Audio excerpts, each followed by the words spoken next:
4D-1 Kebumen. Selamat datang di rumah belajar kelas 4D. Anak-anak, bagaimana kabar kalian semua? Sehat? Alhamdulillah. Semoga kita semua dalam keadaan sehat, sehingga dalam kesempatan hari ini kita dapat melaksanakan pembelajaran jarak jauh dengan lancar dan sukses. Kesempatan hari ini kita akan belajar tema 1 subtema 3 pembelajaran 6 keragaman permainan tradisional di Indonesia dan membuat ringkasan dari teks lisan.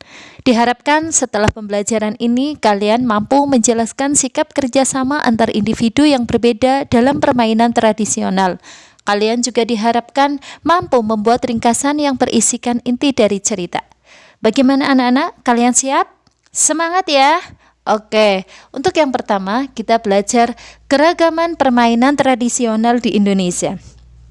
Indonesia kaya akan keragaman permainan tradisional. Tahukah kalian anak-anak permainan tradisional? Permainan tradisional itu ada yang dimainkan perorangan dan ada juga yang berkelompok.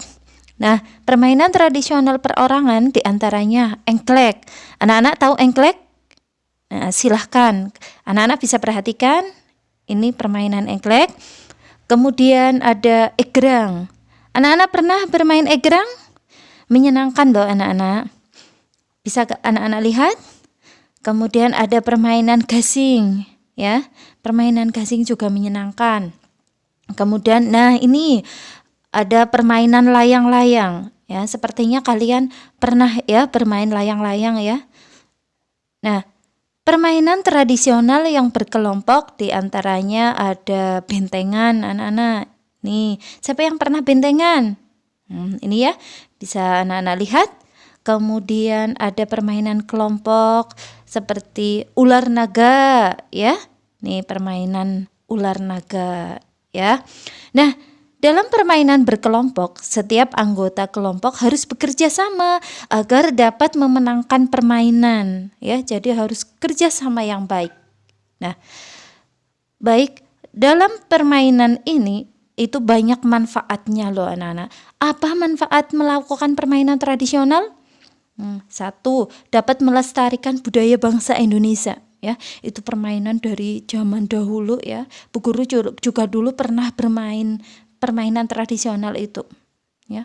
Kemudian yang kedua, berolahraga sambil bermain ya. Jadi ketika bermain itu berolahraga sehingga dapat menyehatkan tubuh dan bermain membuat hati kita senang ya. Kemudian dapat melatih kesabaran. Nah, kok bisa ya? Iya, misalnya bermainnya secara bergantian kan, kita jadi melatih kesabaran. Kemudian dapat melatih bekerja sama saat bermain secara berkelompok. Nah, kemudian dapat mewujudkan sikap suportif. Apa itu sikap suportif? Nah, bersikap lapang dada saat kalah bermain dan tidak sombong saat menang dalam bermain. Dan bermainnya itu jujur, tidak bermain curang ya anak-anak. Nah, itu permainan tradisional di Indonesia ya. Anak-anak boleh mencoba permainan ini ya. Menyenangkan loh anak-anak dan juga dapat menyehatkan tubuh ya. Bagaimana anak-anak? Kalian paham? Alhamdulillah. Dilanjut pembelajaran berikutnya yaitu membuat ringkasan dari teks lisan. Apa itu ringkasan anak-anak?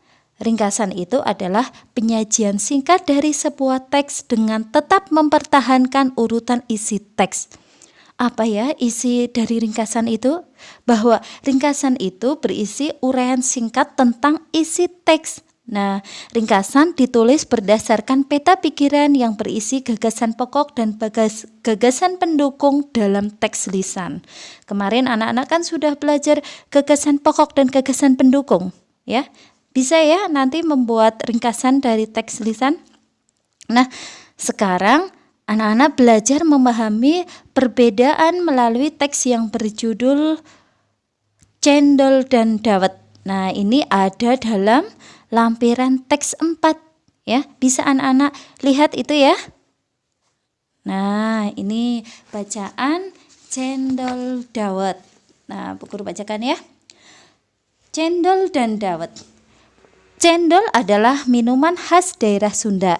Cendol berbentuk bulir-bulir kenyal yang terbuat dari tepung beras atau ketan. Cendol disajikan dengan es serut, siraman santan, dan gula merah cair. Cendol biasanya dinikmati saat cuaca panas karena sangat menyegarkan. Di daerah Jawa Tengah, minuman ini disebut dawet. Ya. Anak-anak kenal dawet ya? Nah, bentuk dan cara penyajiannya pun sama seperti cendol. Dawet tidak hanya dapat disajikan dengan es, tetapi juga dapat diminum hangat. Ya, bisa anak-anak lanjutkan membaca ya. Oke, nah kemudian kalian catat informasi penting berkaitan dengan teks tersebut ya. Bisa ya anak-anak? Semangat ya. Nah, anak-anak baca, kemudian catat informasi pentingnya. Paham ya? Alhamdulillah. Demikian pembelajaran hari ini. Kurang lebihnya mohon maaf. Semoga kita semua mendapatkan ilmu yang berkah dan bermanfaat. Sukses selalu ya. Wassalamualaikum warahmatullahi wabarakatuh. Sampai jumpa besok pada evaluasi subtema 3. Anak-anak belajar yang rajin ya.